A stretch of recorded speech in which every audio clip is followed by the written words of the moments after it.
Hello, and thank you for joining me here today at the Emergency Response and Disaster Recovery Conference 2022. My name is Liam Lynch and I'm with L2 Cybersecurity Solutions. We're going to be talking about how you can be a cyber phoenix and rise from the ashes. So, we have had a number of cyber incidents that we could go into great detail on over the last couple of years. For example, the HSE incident last year, which they didn't pay the ransom. They were able to recover from backups and get their systems back up, but it took a long time. It took 5 months. But there was a great write-up done by PwC on that incident, so I won't get into any specifics on that. But just before the HSE incident, there was the Colonial Pipeline in the US. They had a ransomware incident as well, and they had been locked out of all their files. They paid ransom. I think it was either $5 or $10 million they paid to the criminals, and they got the key to decrypt their data, and they started doing that, and they found out that it was too bloody slow to recover their data using the decryptor. So they actually were faster going to their backups to recover their data. And I suppose that's where I always like to go to, when it comes to ransomware incidents. Backups are essential for recovering from them. So today I'm going to talk about a few different examples of kind of disasters that occurred. Now, the first one isn't necessarily a cyber incident, but it's an incident that I was personally involved in. And there was a great learning that we got from this particular incident about being prepared and having tested your backups. So I go back to 2004 when Hurricane Ivan was rolling through the Caribbean. Now at that time, the company I was working for, in the business unit I was in, we had offices scattered all over the world. I was based in the Shannon office, and I was responsible for the IT infrastructure for all of these small offices that were, as I say, scattered around. One of our offices was in the Cayman Islands. So Hurricane Ivan was heading towards that. It was going to strike on September 11th and 12th of that year. It was a big, scary monster of a storm. It was up to Category 5, speeds of 265 kilometers an hour, gusts up to 350 kilometers an hour. Like, Formula 1 cars don't go that fast, they rarely do. So it was really bad, and it really, was a very, very big disaster for the island. They were under water for over 2 days following the hurricane. So, here's a map of the flooding that affected it, and that red arrow is pointing to where the office, our Cayman office, was based, and that was in one of those kind of heavier flood zones. Now, we were kind of fortunate in that we were on upper floors of the building, so it wasn't too badly damaged, but there was a significant amount of damage from the storm. Now, we had a very, very simple kind of a setup in all of these small offices. Like, there was usually only 10 or 20 people in one of these offices. So we had a file server, which also doubled as a print server and as an email server. And we also had an AS400, which was running a legacy line of business application, which the offices used. Now, the way we were set up is that for the AS400 kind of side of things, in the Shannon office, we were the centre for all recovery, because that's where the programming team that were looking after the application were based, and we had spare AS400s there to use. So all the sites that were out there using AS400s, they would send their backup tapes to the Shannon office, if there was an impending storm. Now, at Cayman, there was were recently set up with another office in Montreal that they could go and use for relocating staff, and also relocating the day-to-day operational data from the file server and the mail server. So, but that was only kind of recently set up, just before Ivan, kind of in the 6 to 9 months before Ivan hit. So it was just made available to them, but they had never managed to do any testing of recovering their data in that location. So now Hurricane Ivan was coming, and we kind of quickly realised, we're going to have to test this in a live environment and hope for the best. So the standard procedure there when a hurricane was coming of any shape or size was always the backup tapes got shipped off site, off the island. And as I say, the AS400 tapes were always sent to Shannon. The file server tapes were sent to Montreal. So the backup tapes from the Tuesday and Wednesday backups were sent. And then on the Wednesday, the office was closed down and secured. On Thursday, then a charter plane was got for evacuating the staff and all the files and documentation that they could carry with them. And about 50% of the staff made a relocation. So then Ivan hit, and it caused absolute devastation all across the island. It was quite frightening how badly it was damaged. Now the local authorities there didn't advertise how bad they were hit. It took months before I started seeing images coming out of the devastation that they suffered over there, but it was extensive, and it took months to get things back, operational there. So we got the tapes. They arrived from Cayman, and in Shannon, we got the Wednesday tape arrived at 10 a.m. on the Friday morning, on the 10th.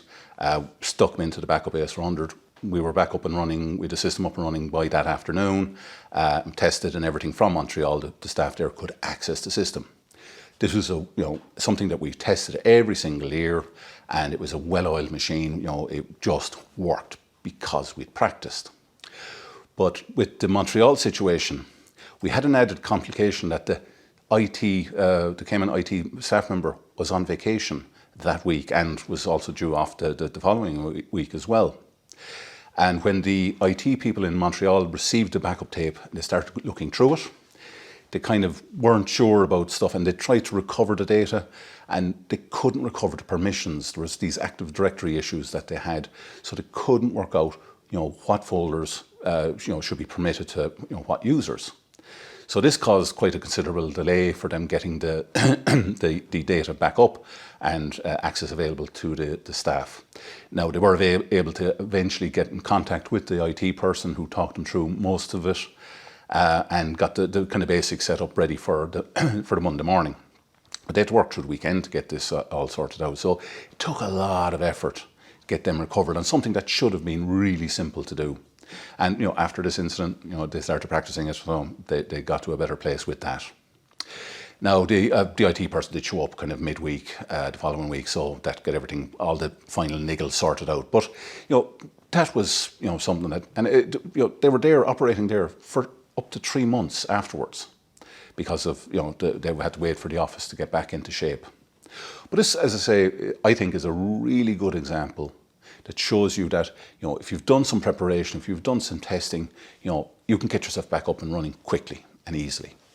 Whereas if you don't have it tested, you're going to hit issues, and that's what testing is for, to find these issues and resolve them. So I think that was just a great example of how you can recover from a big disaster like that. So now on to a cyber incident, and this was a ransomware incident that affected a company called Norsk Hydro back in 2019. It was in around March of that year.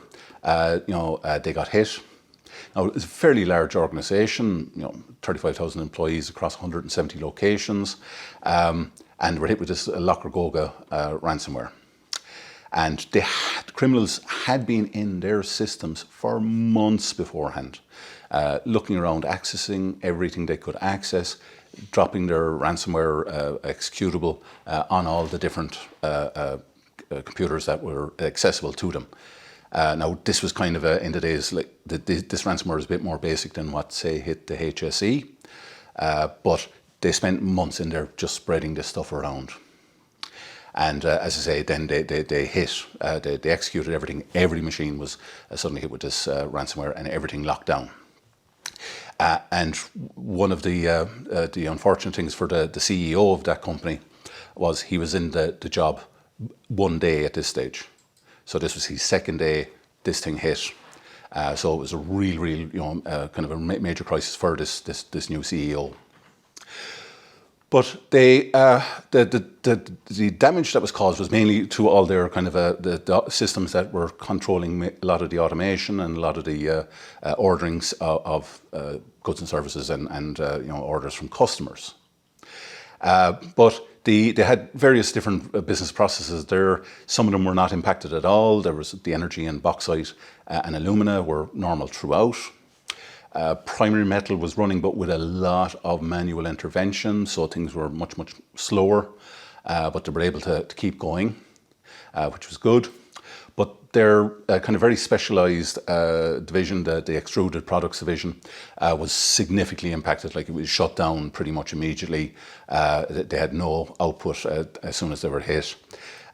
They were able to get back up to 50% production within a couple of days, and then up to 85% within a few weeks. But it was really big impact on them.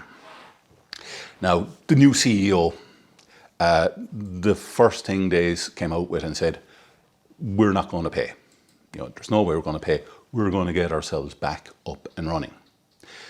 And they were very public about it. They were open and honest at all stages throughout this. They were posting updates on their website every day. Well, nearly every day. There was like 12 daily updates, which are still available on their website. If you care to look at them, you will have access to these slides. You can click on that link below. It's still on their website. They are not hiding this kind of incident. A lot of companies that put up posts about cyber incidents tend to take them down fairly quickly, so that they can't be remembered. But these people, they've said no, public, and they have all these things up there on their website that you can go and see what their daily updates look like, and they were completely open and transparent. They also set up daily kind of calls with investors and customers to keep them updated about what was happening to them and how they were recovering.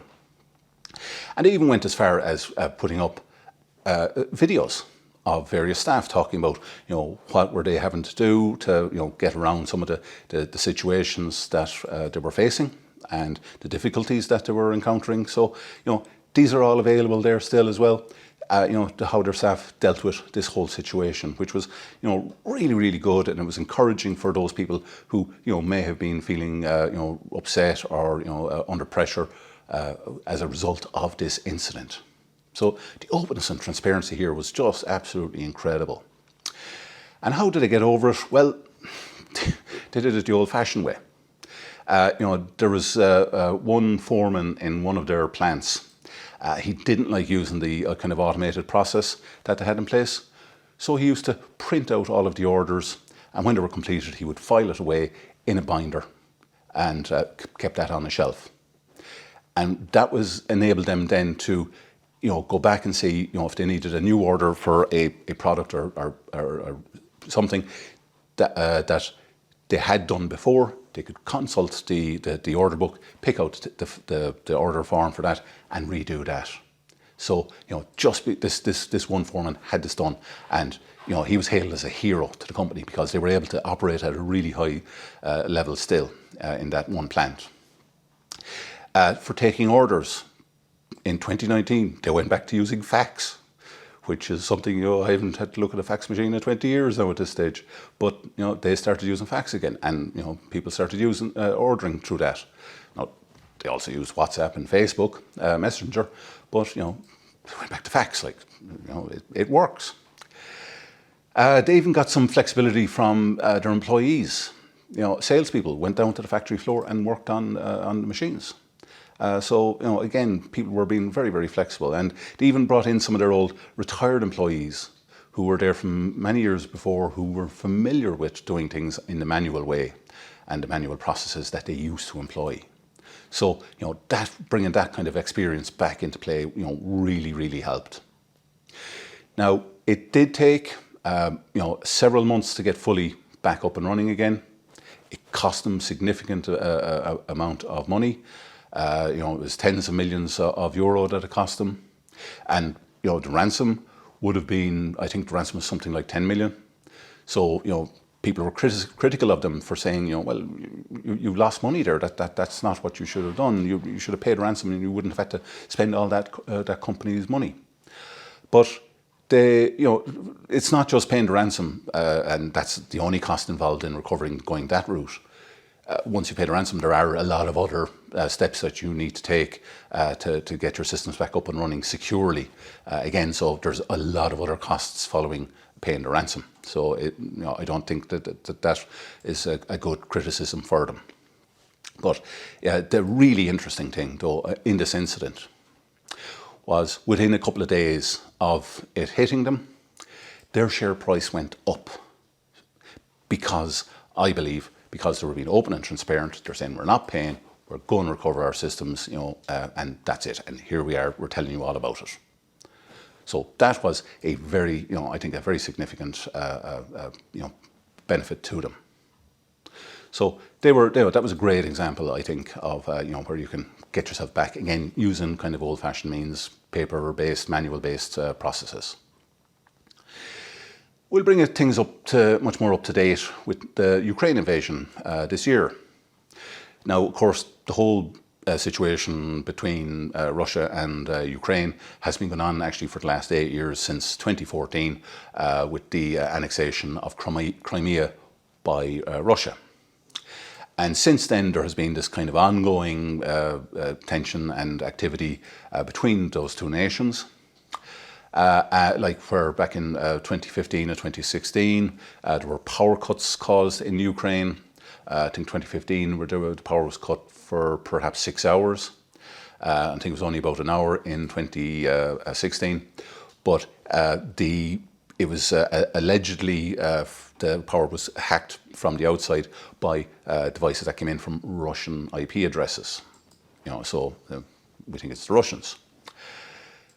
Similarly, in 2017, there was the NotPetya wiper ransomware, which hit Ukraine, and companies that were any companies that had been any association with Ukraine were badly impacted by this ransomware.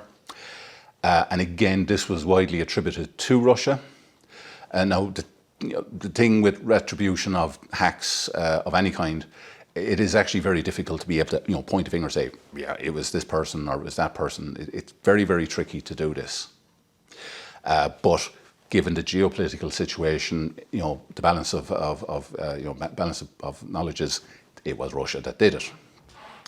But with these kind of ongoing attacks over the last 8 years, Ukraine has gotten very good. Their authorities and their defenders have gotten very good at fighting these people off and recovering from any kind of shenanigans that they're getting up to. Like in the launch of the invasion, there were some kind of cyber activity from Russia targeting Ukraine. Like there were some banks that were hit with kind of wiper ransomware. Wasn't very widespread. There was only a couple of devices, I think, or a small number of devices were impacted by it. Also, some government websites were targeted with denial of service attacks, kind of shutting them down briefly. But again, because the Ukraine technicians were well able to defend these things, they were able, the impact was not very substantial. But one of the things that was very successful for the Russians was they targeted the Viasat satellite network, which provided kind of consumer-grade internet access via satellite. It goes with the name. But what they did was technically it's called bricking the devices, but they were made the terminals that access the satellite, that people had in their homes, those were rendered completely unusable. They were basically destroyed, that they could not be used. So that impacted quite tens of thousands, I think, of Ukraine places that were using the satellite. It also reached into places like Germany, where they were using these satellite terminals for controlling, I think, wind farms. Remote wind farms were being controlled by this, and they were also impacted by this. But most of the impact was with Ukraine, so that was kind of a fairly significant impact. But there hasn't really been a huge volume of cyber activity throughout the last kind of 6 months or so of the war.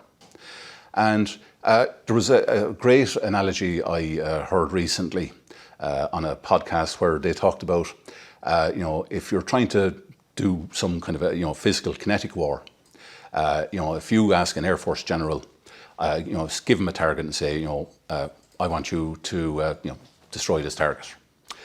That general will come back to you, in a few hours or a couple of days and say, right, here's a plan to, I can destroy that target with a 98% certainty, in the next day.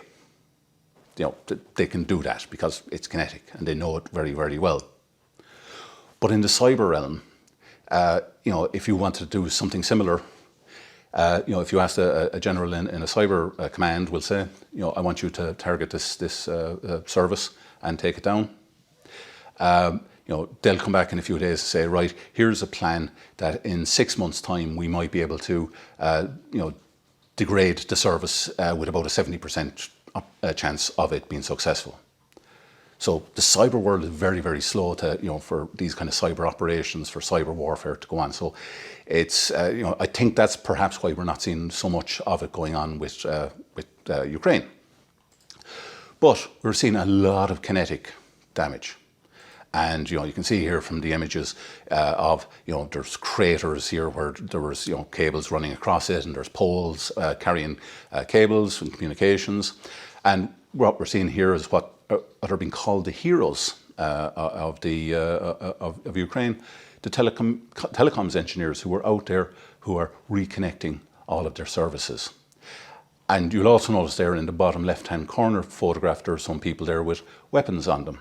And these are the soldiers that are sent out to protect these telecoms engineers because they are so valuable and important to Ukraine in keeping their internet lit.